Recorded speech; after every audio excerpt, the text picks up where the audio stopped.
The email arrived at 4:30 on a Thursday afternoon.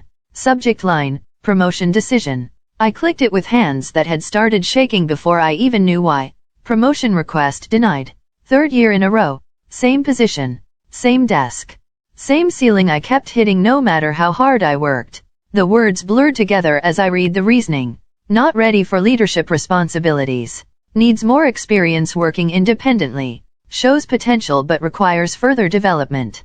Corporate language for you're staying exactly where you are. I closed my laptop slowly. Around me, the office buzzed with its usual end-of-day energy.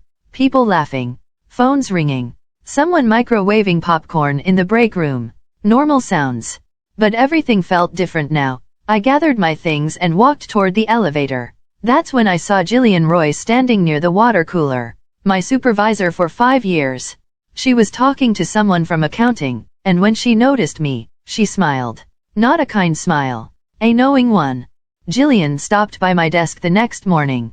She leaned against the cubicle wall like we were old friends having a casual chat. Illyra, I heard about the promotion decision. I'm sorry it didn't work out. Her voice dripped with false sympathy. I looked up from my computer. Thank you for letting me know. She tilted her head slightly. Leadership isn't for everyone. Some people are just better at supporting roles. There's no shame in that. I felt my jaw tighten but kept my expression neutral. I understand. She smiled again. That same smile from yesterday. Good. I'm glad you're taking it well. We need reliable people like you exactly where you are. She walked away before I could respond. I sat there staring at my screen. Supporting roles. Reliable people. Code words for you'll never move up. That afternoon, I started doing something I should have done years ago. I began saving everything.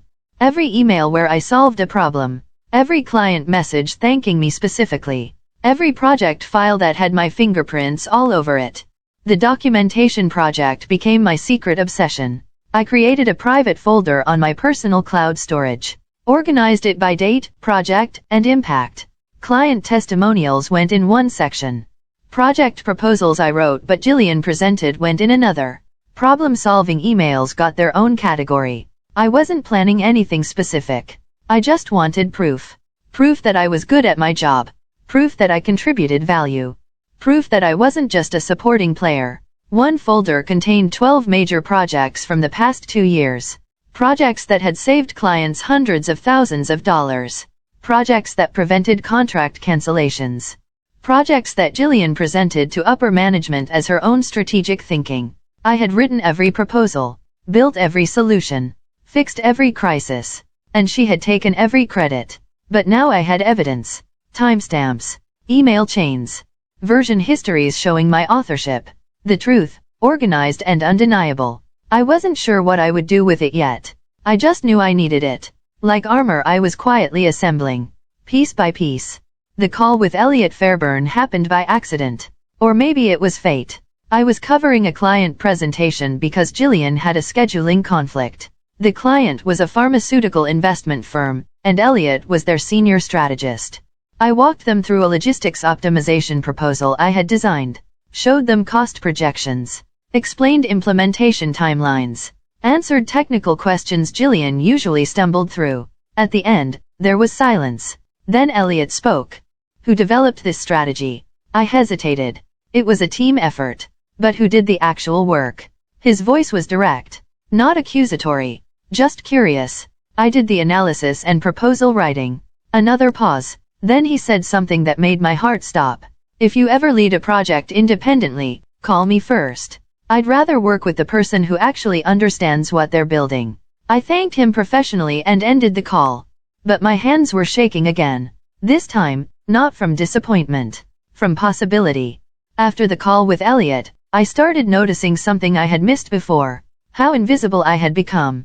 In meetings, people talked over me, interrupted mid-sentence, forgot I had spoken at all. At first, it hurt.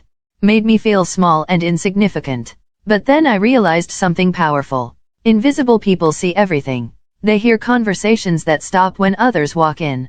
They notice who takes credit for whose ideas. They observe who lies in meetings and who tells the truth. I saw Jillian promise a client one thing, then tell our team something completely different. I watched Miles Denford, her favorite, take credit for work Sophie Larkson actually completed. I noticed how executive decisions were made based on relationships, not results. And nobody knew I was watching, because they had trained themselves not to see me. I was furniture, background noise, the reliable person who stayed exactly where she was. But furniture hears everything. And I was listening carefully now, taking notes, building understanding, preparing for something I couldn't name yet, but could feel coming. Trent Whitlow caught me by surprise.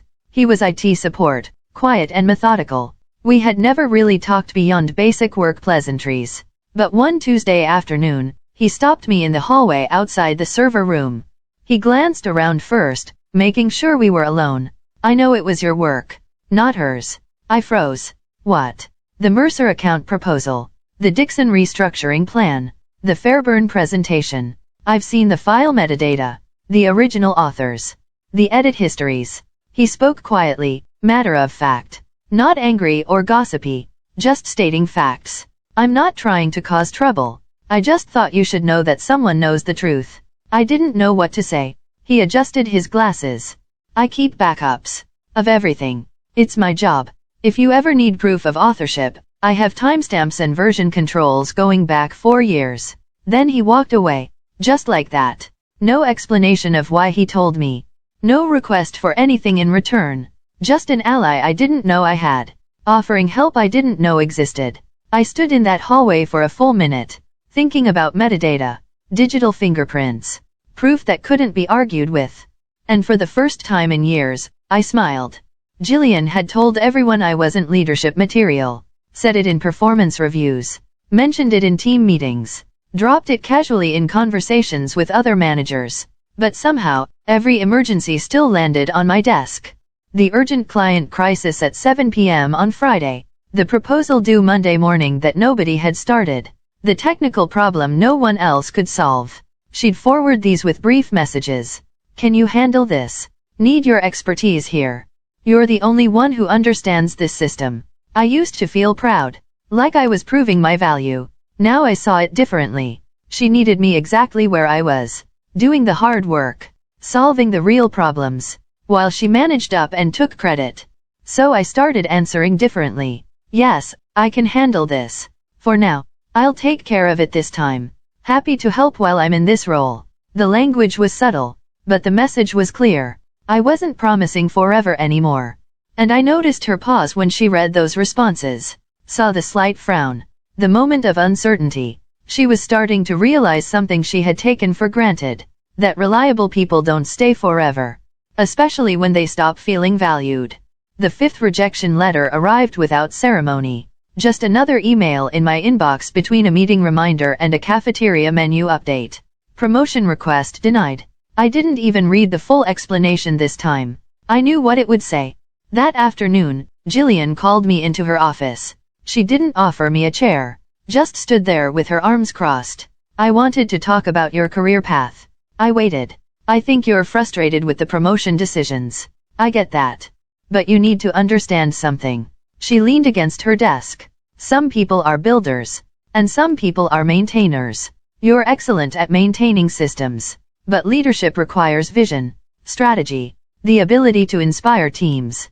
She paused for effect. Honestly, Ilira, you should be grateful you even have a desk here. A lot of companies wouldn't value your skill set the way we do. I felt something crack inside me. Not break. Crack. Like ice starting to split. I smiled. Thank you for your honesty. Her expression shifted. She had expected anger, tears, argument, not a smile. I'm glad we understand each other, she said carefully. I walked back to my desk, opened my laptop, and started searching for remote contract opportunities. Within an hour, I had found 3 possibilities. By the end of the day, I had applied to all of them. The response came faster than I expected. Astor & Company Holdings, a consulting firm that specialized in pharmaceutical logistics. They had seen my LinkedIn profile and wanted to discuss a project-based contract. Remote work, flexible hours, competitive pay. The hiring manager, Callum Fraser, called me directly. His voice was warm and professional. We're looking for someone with operational expertise. Your background is exactly what we need. We talked for 30 minutes. He asked about my experience. my problem-solving approach, my availability. He didn't ask about my current title, didn't care about my position on an org chart. He wanted to know what I could actually do. At the end of the call, he made an offer. Start with one project. If it goes well, we'll talk about expanding the relationship. Fair. More than fair. I signed the contract that evening. Didn't tell anyone at my current job. Didn't announce it on social media. Just quietly added a new client to my life. A client that saw me as an expert. Not as furniture. Not as a maintainer. As someone with skills worth paying for. I started the project that weekend. And for the first time in years, work felt like opportunity instead of obligation. The emails started arriving 2 weeks later. Not to my work address. To my personal email. The one listed on my consulting contract. A pharmaceutical company needed help restructuring their supply chain. A medical device startup wanted logistics consulting. A healthcare investment firm was looking for someone to evaluate operational efficiency. Each email mentioned the same thing. Your name came up in industry conversations. We heard about your work with Astor and Company. Several people recommended your expertise. My name was being spoken. Just not inside my current company. I was becoming visible in places that mattered. To people who valued expertise over politics. I took on 2 more projects. Then 3. Then 5. My evenings and weekends filled with consulting work. Real work. Strategic work. The kind of work Jillian said I wasn't capable of. And I was thriving. My current job became the side project. The thing I did between the work that actually mattered. Nobody at the office noticed. I still showed up. Still completed assignments. Still maintained the systems they relied on. But my energy was elsewhere now, building something they couldn't see, growing in spaces they didn't control. The first major client loss happened in October. Bradford Pharmaceuticals. They had been with our company for 6 years. Suddenly, they weren't. The email came to Jillian during a team meeting. I watched her face change as she read it. Saw the color drain from her cheeks. We need to talk about Bradford, she said, closing her laptop. Everyone looked confused. Bradford was stable, reliable, one of our anchor accounts. They're moving to a different consulting firm. Silence. Did they say why? Miles asked. Jillian's jaw tightened. Better strategic alignment. Whatever that means. I kept my expression neutral. But I knew exactly what it meant. Bradford hadn't left our company. They had followed expertise. They had hired Astor and Company. And I was leading their account. Nobody in that room knew. Nobody suspected. I was still just Illyra, the maintainer, the reliable person who stayed in her supporting role. And that invisibility had become my greatest asset. I could move freely, build independently, create value outside their walls, while they kept searching for what they had already lost. The office atmosphere changed. Slowly at first, then noticeably. Conference rooms that used to host casual meetings now held emergency sessions. Jillian's calendar filled with blocks marked urgent. People whispered in hallways. Upper management started appearing more frequently, walking the floor, asking questions, looking concerned. Someone from finance stopped by Jillian's office daily now. She always closed the door, but voices carried through the walls. Budgets, retention rates, client satisfaction scores. All trending in the wrong direction. Jillian started arriving early, staying late. Her confidence had cracks now, visible ones. She snapped at people in meetings, forgot details, repeated herself. The pressure was showing, and I watched it all with quiet fascination. Not with joy, not with satisfaction, just with the calm observation of someone who had finally stopped trying to prove themselves to people who would never see their value. One afternoon, Sophie Larkson leaned over during a meeting. This all started after your last promotion was denied, she whispered. Weird timing, right? I didn't respond. But she was right. The timing was weird. Or maybe it was perfect. Maybe companies don't fall apart because one person leaves. They fall apart because they built their success on someone they refused to promote. Jillian's morning routine used to be predictable. She'd arrive at 9:30 with coffee from the expensive place downtown. Chat with executives, disappear into her office for personal calls. Now she was at her desk by 8.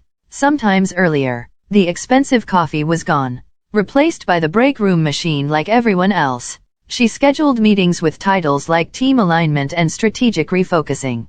Buzzwords for we're losing ground and don't know why.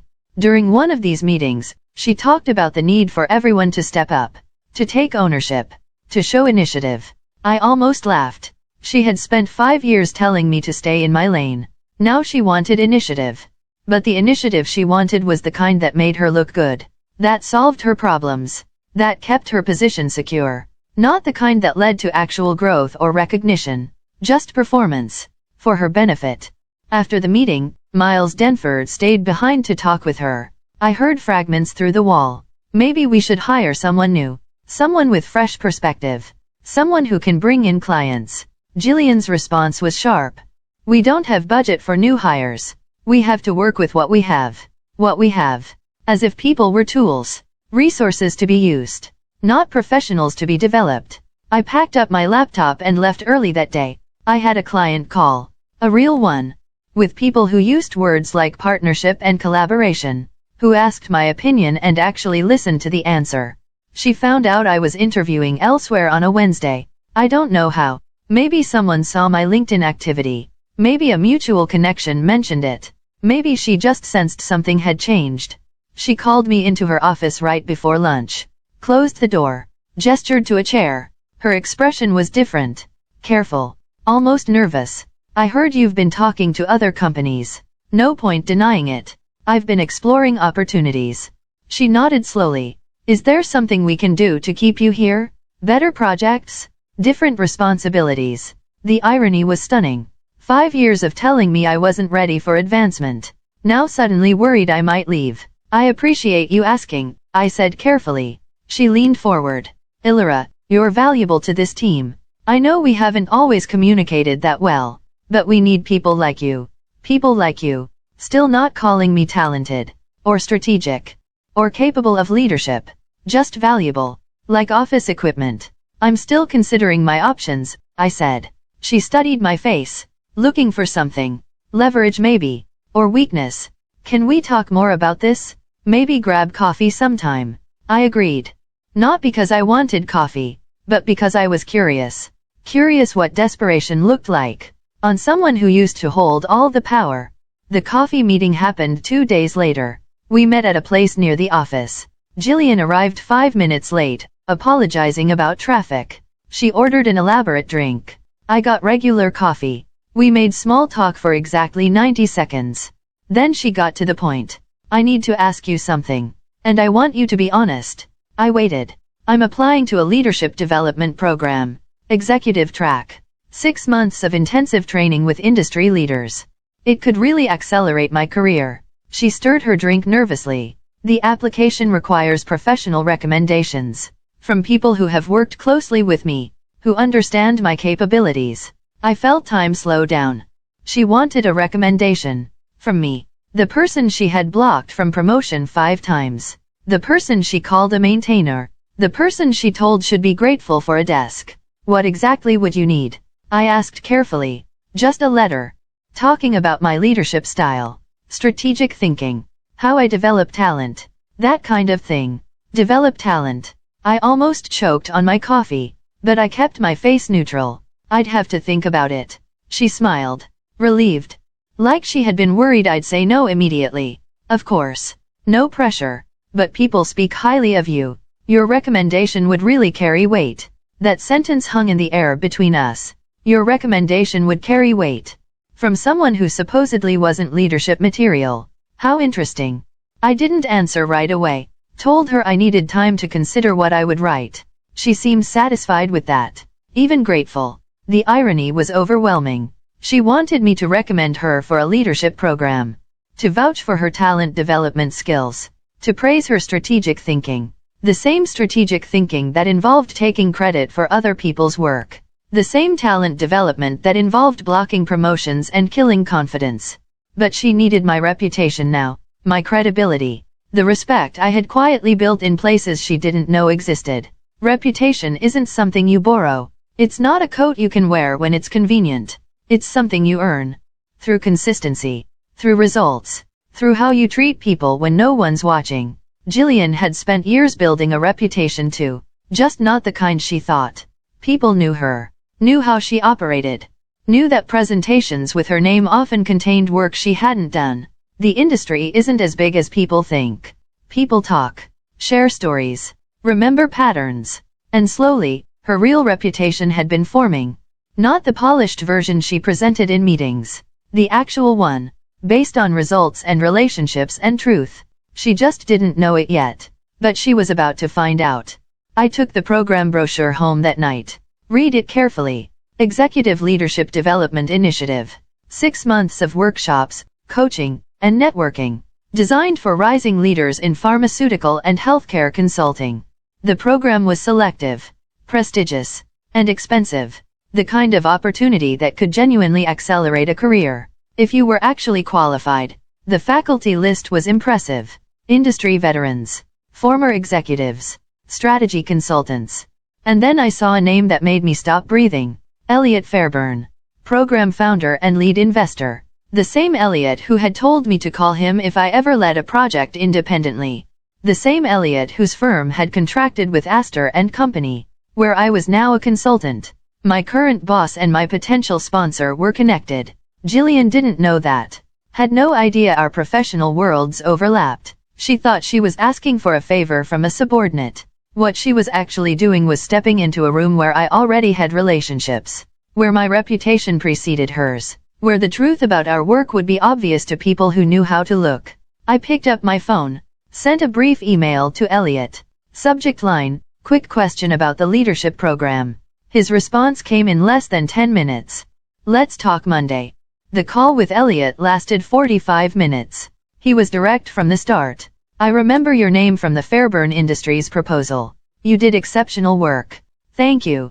I also know you've been consulting with several of our portfolio companies. The feedback has been outstanding. Strategic. Efficient. Exactly the kind of thinking we need more of in this industry. He paused. So when you mentioned the leadership program, I got curious. What's your interest? I explained carefully. Jillian's application. Her request for a recommendation. The complicated history between us. Elliot listened without interrupting. Then he said something that changed everything. Here's what I'm thinking. We don't just need program participants. We need people to help run it. Design curriculum. Evaluate candidates. Lead workshops. Another pause. Would you be interested in a role like that? I couldn't speak for a moment. You're offering me a position. Not with the program. With our consulting division. But it would include program involvement. Leading strategy sessions. Working with executives across our portfolio. Basically doing what you're already doing, but full-time. With a title that matches your actual capabilities. He sent over a job description while we were still on the call.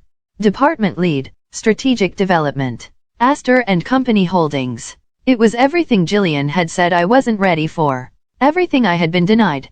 Being offered by someone who had actually seen my work. I signed the contract the next day. Didn't negotiate. Didn't hesitate. Just read it carefully and accepted. My start date was 4 weeks away. Enough time to finish current projects and transition out professionally. The title felt surreal. Department Lead. Not assistant. Not coordinator. Not supporting role. Lead. I would manage a team. Design strategies. Present to executives. Make decisions that actually mattered. Everything I had been told I wasn't capable of. Offered by people who had seen evidence of what I could do. That evening, I drafted my resignation letter. Simple. Professional. 2 weeks notice. Thank you for the opportunity. Moving on to pursue other challenges. No emotion. No accusations. Just facts. I scheduled it to send the following Monday morning. Then I did something I hadn't done in years. I went out to dinner. Alone. Sat at a nice restaurant and ordered something expensive. Celebrated in silence. Because this victory wasn't about proving Jillian wrong. It was about proving myself right. About trusting my own value even when no one else would. About building something real instead of waiting for permission. And it felt better than any promotion announcement ever could have.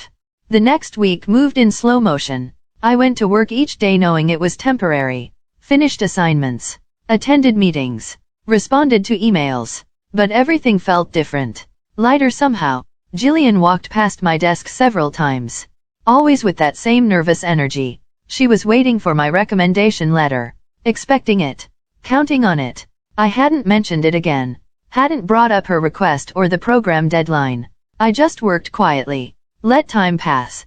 Let her anxiety build. On Thursday, she stopped by again. Hey, did you get a chance to think about that letter? Still working on it, I said. She nodded. Forced a smile. No rush. Well, actually, the deadline is next week.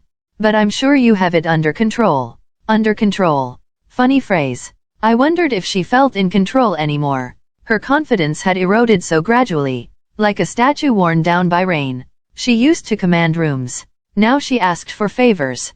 And I was watching her realization happen in real time. The understanding that power isn't permanent. That people you underestimate today might be the ones you need tomorrow. That reputation is built over years and lost in moments. But she still didn't know. About Elliot. About my new job. About the fact that she wasn't asking a subordinate for help. She was asking someone who had already moved past her. Monday morning arrived. My resignation letter sent automatically at 8 a.m. I was already at my desk when Jillian got the notification. I watched her read it through the glass wall of her office. Saw her expression shift from confusion to shock to something close to panic. She was out of her chair immediately, walking toward my desk, moving faster than I'd seen her move in months. What is this? She was holding her phone. My resignation email open. My 2 weeks notice. Why? Because of the promotion? We can revisit that. Talk to upper management. I shook my head. I've accepted another position. Where? A consulting firm. Strategy and operations. Her face went pale. Which firm? I told her. Watched the name register. Watched her connect pieces she hadn't known were related. That's one of Elliot Fairbairn's companies. It is. She stood there, silent, processing. Then something seemed to click. The leadership program. He's the founder. I didn't respond. Didn't need to. She was figuring it out. You emailed him. About my application. Her voice was tight now, almost accusatory. I reached out about the program. Yes. What did you tell him? The truth, I said simply. That we've worked together for 5 years. That I've seen your leadership style firsthand. Her hands were shaking slightly. You sabotaged my application. I answered his questions honestly. That wasn't sabotage. It was documentation. But I could see her reframing reality, making herself the victim, unable to accept that her reputation had caught up with her. The leadership program interview was scheduled for Wednesday. Jillian prepared like it was a court trial. New outfit. Printed portfolio. Rehearsed answers. I didn't tell her I'd be there. Didn't mention that Elliot had asked me to sit in on candidate evaluations. To provide industry perspective. She walked into the conference room at exactly 2 o'clock. Confident. Polished. Ready to impress. Then she saw me. Sitting next to Elliot. Laptop open. Notepad ready. Her confidence cracked. Visible. Immediate. Illyra. Her voice came out strange. Elliot smiled professionally. I believe you two know each other. Illyra has been consulting with several of our portfolio companies. Exceptional work. We've asked her to help evaluate leadership program candidates. He gestured to a chair. Please, have a seat. She sat slowly. Kept glancing at me. Trying to understand the dynamic. Let's start with a simple question, Elliot said.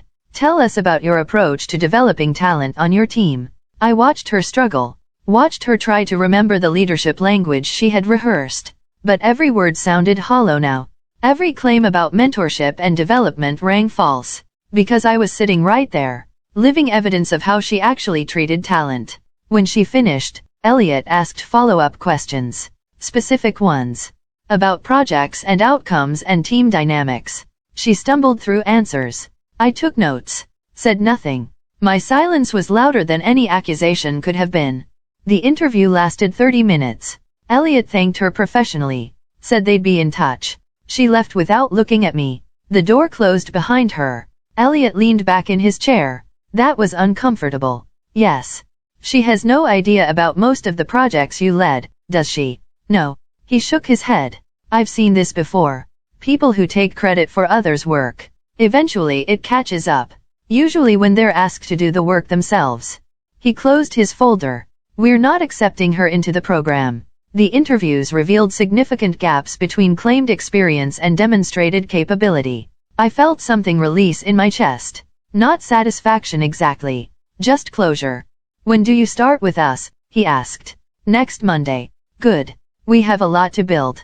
And I want people who actually do the work. Not people who just talk about it. That evening, Jillian sent me an email. Subject line, we need to talk. I didn't open it. Didn't respond. There was nothing left to say. She had made her choices. Blocked my growth. Took credit for my work. Told me I'd never be leadership material. And now she was facing the consequences.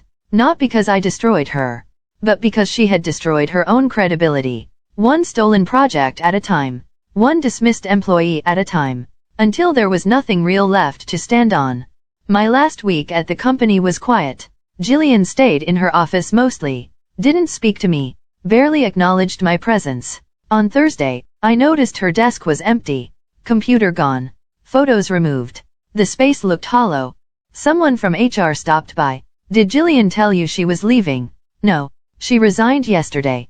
Effective immediately. The HR rep looked uncomfortable. She said it was for personal reasons.